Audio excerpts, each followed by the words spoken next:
Alright guys, I just did a review on the last two chapters of Naruto, and then I did a whole video on part 3 of Naruto coming out, my opinions on that. Had to do a review now on One Piece, the latest chapter of that, 766. So, again, after so many arcs of One Piece, the author still does tragedy flashbacks a justice. Like, he pulls this out of his head, and you know, this was one of those times where I was just like, how can you make this flashback truly touching?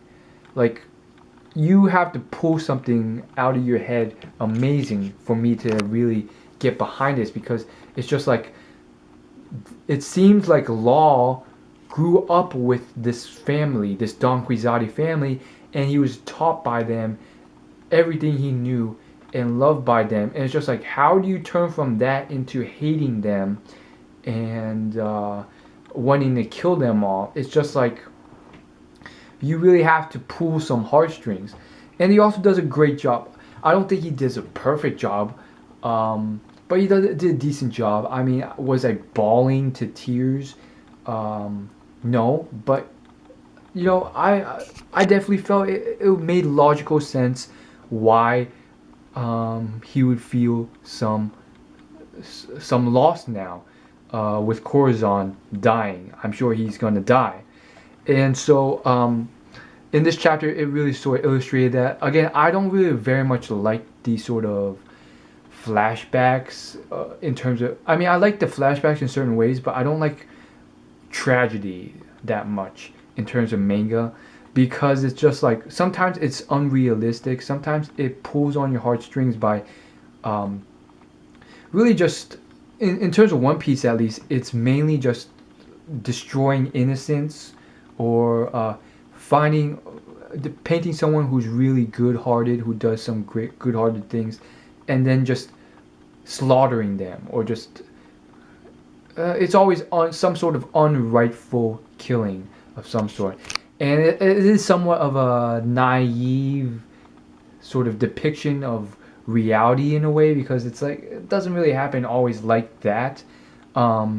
There's obviously a lot of unjust killing of good people in the real world, but generally it's just like, Having said all that though, as far as One Piece goes, this chapter I felt was pretty, you know, it's what was expected to happen, and yet he did throw in a little bit of spice. From a scale of 1 to 10, I wouldn't put this as a rating of 10 out of 10.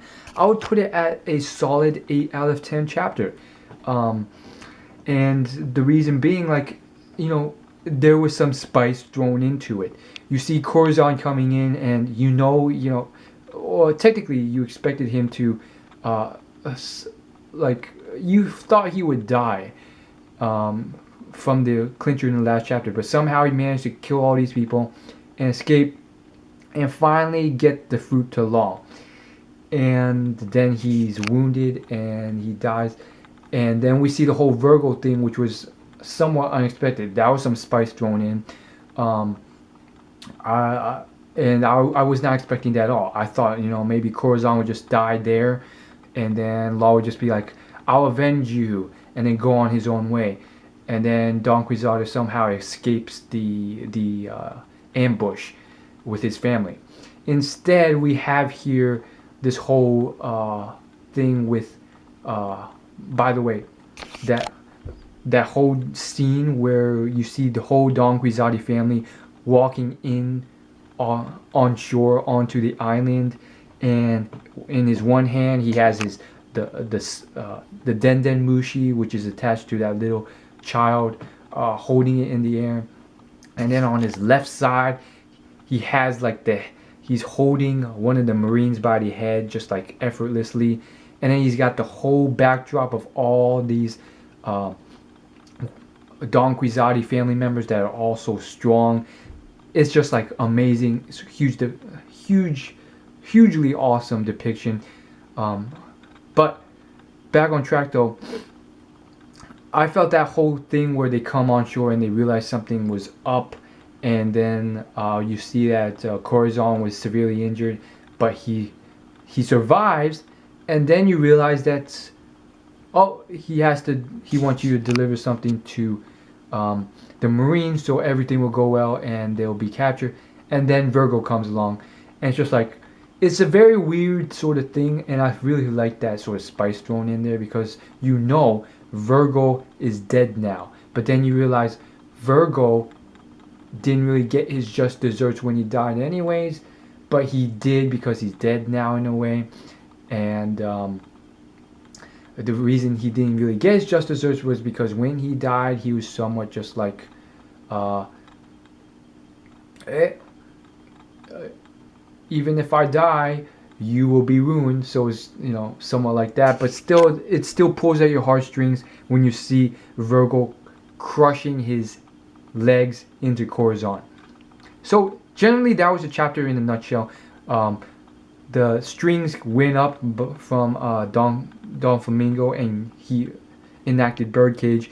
So the chapter ends with a sort of cliffhanger, but it was somewhat like you can somewhat predict what's going to happen in the next chapter pretty assuredly, actually, because Corazon says, I'll probably be able to get Law out, but I probably will die in the process.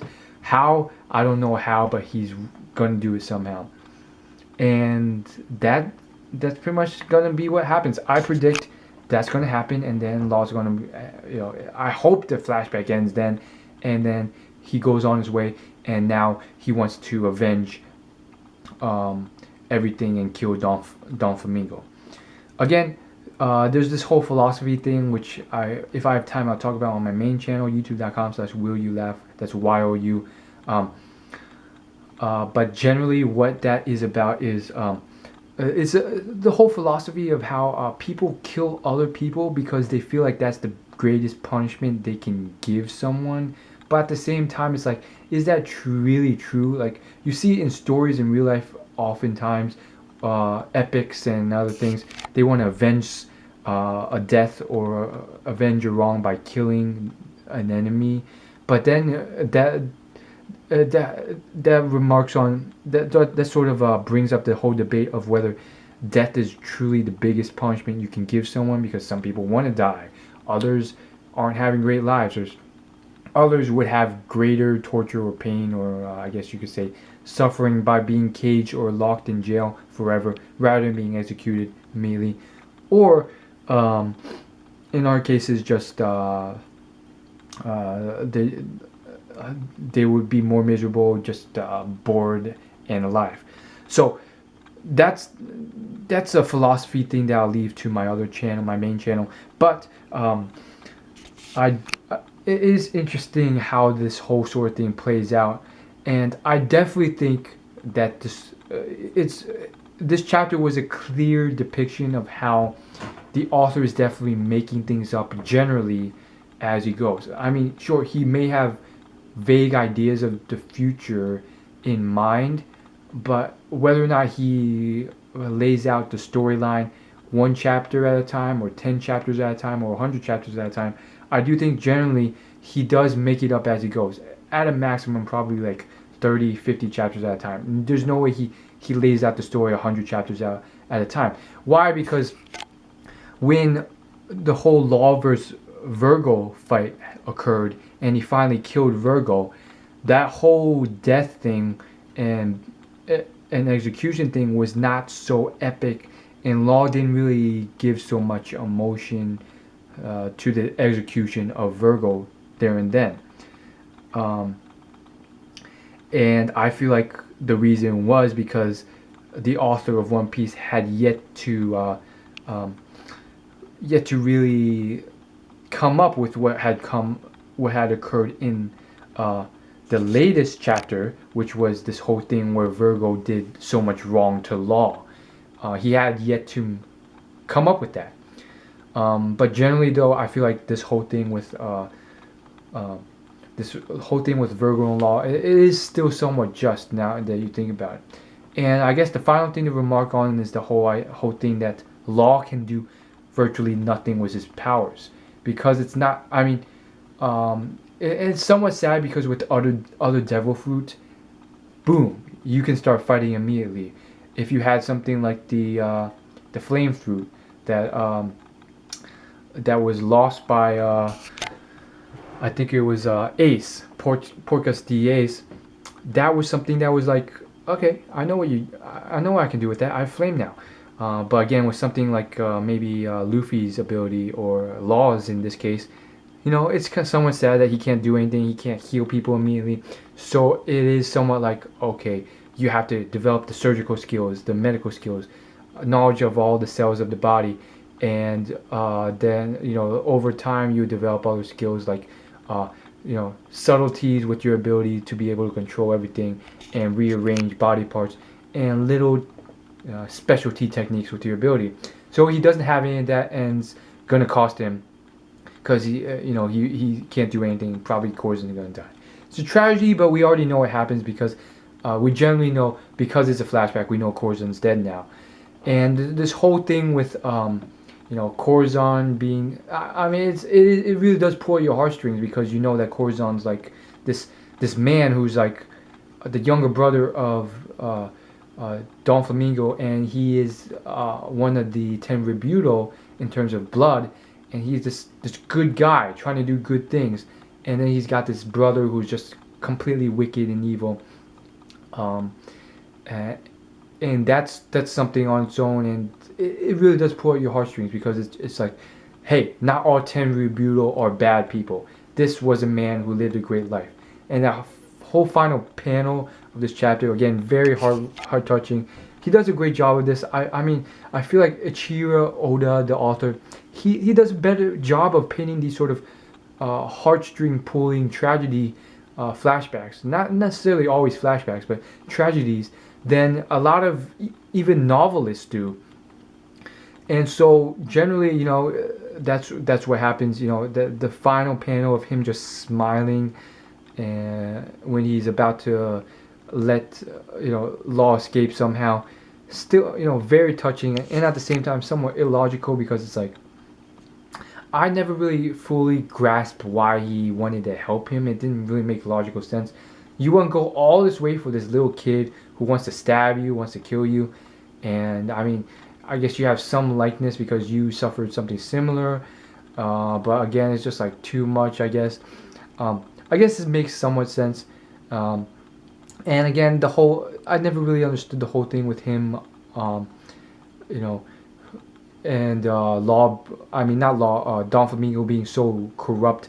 Don Flamingo, I mean, he is corrupt and evil in a lot of ways. He's just wanting to kill everybody, take control of the whole world. He thinks he's like royal blood and stuff, and he's so much better than everyone. But at the same time, it's just like, okay, I guess you're wicked. So what of it? But it does make general sense at the end of the day. And the final panel reminded me of what happened with Robin's flashback, and that giant who taught Robin how to laugh, and how he died laughing pretty much the same way. And again, this whole One Piece thing is based around laughing in a way and smiling. Just think of Goldie Roger and Luffy. They're always smiling. So that's what we want to say in a nutshell. Very much enjoyed the chapter. Overall, you know, wasn't the best chapter. As always, like, favorite, comment, subscribe. Thanks for watching.